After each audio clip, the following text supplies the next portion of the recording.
De inmediato ganamos tiempo, nos vamos a presentar a nuestro invitado de hoy. Estamos con el presidente de la CPC, Juan Sutil. Muchas gracias por acompañarnos, buenas noches. Muchas gracias, Soledad, muchas gracias, Juan Manuel. Juan, hoy se reunieron con la ministra del Trabajo, tuvieron una larga conversación respecto de las medidas que podían adoptar, desde dónde colaborar desde el punto de vista de la empresa. Mañana además se reúnen con el ministro de Salud, Jaime Mañalich, donde van a llevar propuestas concretas. ¿Cuáles son esas propuestas del empresariado para asumir esta crisis tan profunda que estamos viviendo en torno al coronavirus? También nos reunimos con el ministro Ignacio Briones, hoy día a las 12. Mira, yo lo principal que destaco es la coordinación con que estamos trabajando. Ahora, las medidas, aunque parezcan básicas, hay que reiterarlas. Son medidas que tienen que tender a asegurar el proceso productivo. Hoy nosotros tenemos que dar todas las facilidades para que las empresas y todos nosotros, la empresa, trabajadores y empresarios, tenemos que protegernos. Este es un desafío de todos nosotros. Por ejemplo, hay muchas empresas que hoy día están tomando control de temperatura a su ingreso. Si hay alguna persona o un trabajador o alguien que va a la empresa que tiene temperatura, esa persona queda aislada y no puede entrar. Y por supuesto se reporta. O por ejemplo, todas las facilidades de higiene para poder entrar al proceso. Y dentro de la empresa, obviamente se están tomando todas las medidas que permitan que la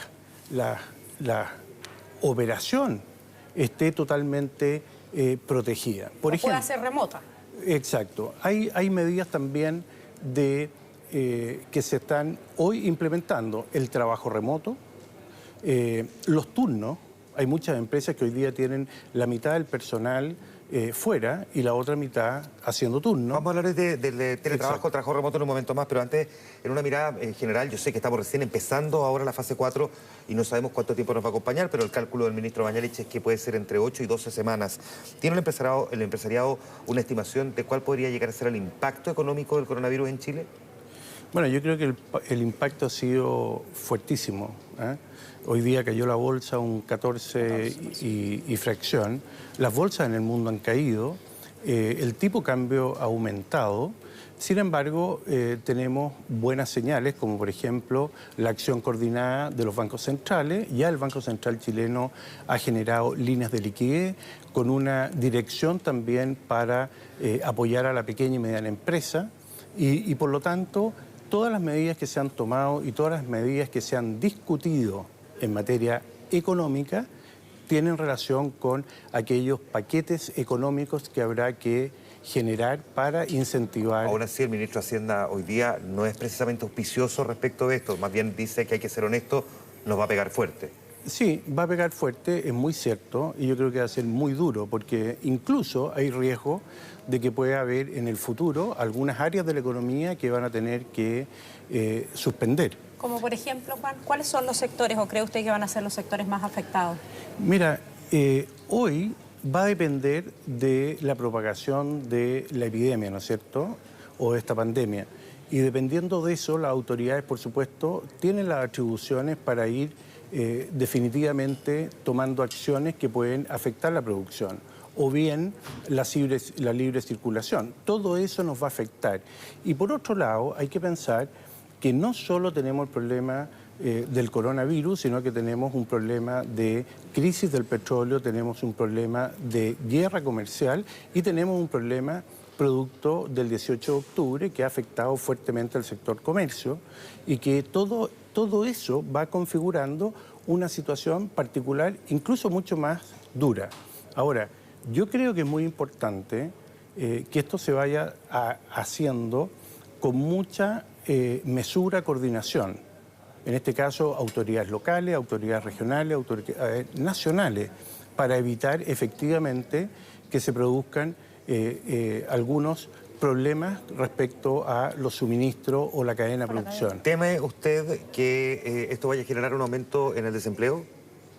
Mira, yo pienso que aún no, porque está bien protegido, o sea, la persona que puede tener un contagio está protegida y por lo tanto está aplicado el Código del Trabajo ahí. Las personas que el día de mañana están en el entorno de esa persona también está protegido. No, estoy pensando más bien en otra cosa, estoy pensando en que si la recomendación es quedarse en la casa, vamos a tener evidentemente menos gente en las calles. Hay ciertos negocios que eventualmente pueden empezar también a vivir la precarización producto de la ausencia del negocio mismo. Por ejemplo, alguien que tiene un restaurante y que ve que baja considerablemente la asistencia concurrente. Por supuesto, ahí se van a tener que tomar obviamente medidas que apoyen a la pequeña y mediana empresa, eso es evidente. ¿Qué tipo de medidas podrían servir en ese caso? Bueno, las medidas más importantes son las medidas de liquidez, que eso permite mantener el empleo. Por ejemplo, la reestructuración de los pasivos en el sistema financiero es fundamental, eso da espacio. Después, la postergación de tributos para la pequeña y mediana empresa, por ejemplo, IVA, por ejemplo, los PPM, y así, y acciones concretas. Por ejemplo, la pequeña y mediana empresa o la mediana empresa muchas veces no tienen garantía. Por lo tanto, hoy día le pedimos al ministro tomar todas las acciones para agilizar las acciones del FOGAIN y el FOGAPE. También que tomen todas las medidas para que esos documentos y esas garantías también puedan ser reestructuradas en forma ágil e inmediata, y eso permita también a los bancos reestructurar los pasivos del sector productivo.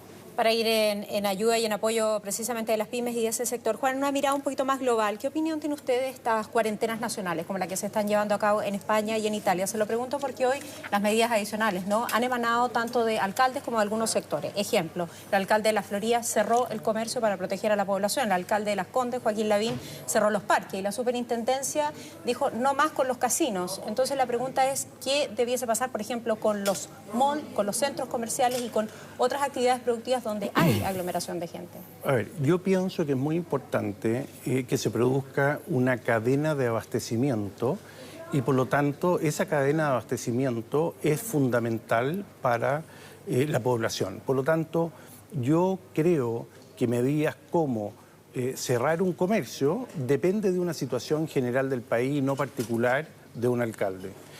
Eso, si a uno le suma, por ejemplo, la medida de proteger el área pública o la aglomeración del área pública, a mí me parece que es una medida, por supuesto, que puede ser correcta. Pero cerrar comercio me parece que va a depender día a día de cómo vaya aumentando esta pandemia y cuáles son los riesgos. Pero, sin embargo, nosotros como sector productivo tenemos que continuar con todo nuestro proceso productivo, abastecer a la población, tener una continuidad, la cadena de pago tiene que funcionar. Por ahora no se cierra. Tiene que haber también turnos éticos, así como los tienen ustedes aquí en el canal, y por lo tanto hay que tomar todas las precauciones, hay que permitir que toda la gente que pueda trabajar desde sus hogares u otro lugar que estén a buen recaudo, esa gente tiene que ayudar a descomprimir, incluyendo el transporte público. Hay otra discusión que también se ha instalado en las últimas horas por parte de la clase política y es eventualmente postergar el calendario de elecciones o modificarlo, reagendarlo. Usted dijo hace algunos días que desde un punto de vista político no es partidario postergar el plebiscito. Visto lo que ha ocurrido especialmente hoy día, que en solo 24 horas se duplicó la cantidad de casos de coronavirus y que nos puede acompañar por 12 semanas, o sea, va a traspasar el 26 de abril, ¿es partidario ahora de cambiar la fecha? Te voy a contestar antes una cosa. Yo creo que hoy día el Congreso tiene que estar a la altura de los acontecimientos y tenemos cosas más pendientes que esa. Por ejemplo, la ley que permita el trabajo, el teletrabajo o el trabajo de distancia. Eso hoy día está sucediendo en los hechos de común acuerdo entre las partes, pero eso no está normado. Segundo, la ley de adaptabilidad social es fundamental. Hoy la ley de adaptabilidad social la pueden usar solo las grandes empresas cuyos sindicatos tengan a lo menos un 30% de adhesión para tener adaptabilidad. Sin embargo, hay medianas o pequeñas empresas que no pueden tener esa opción. Pero...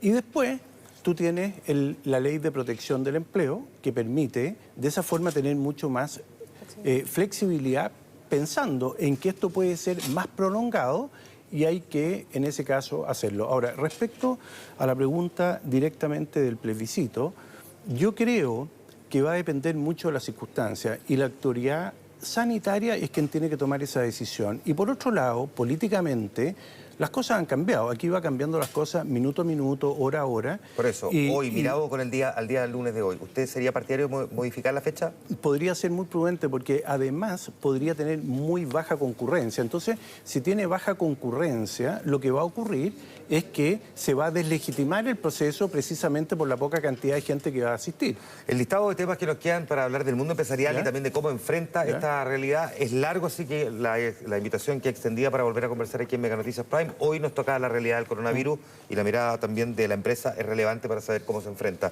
Juan, gracias por estar sentado aquí con nosotros. Muchas gracias, Juan Manuel. Muchas gracias, Soledad. Con el mayor gusto. Buenas noches, Juan.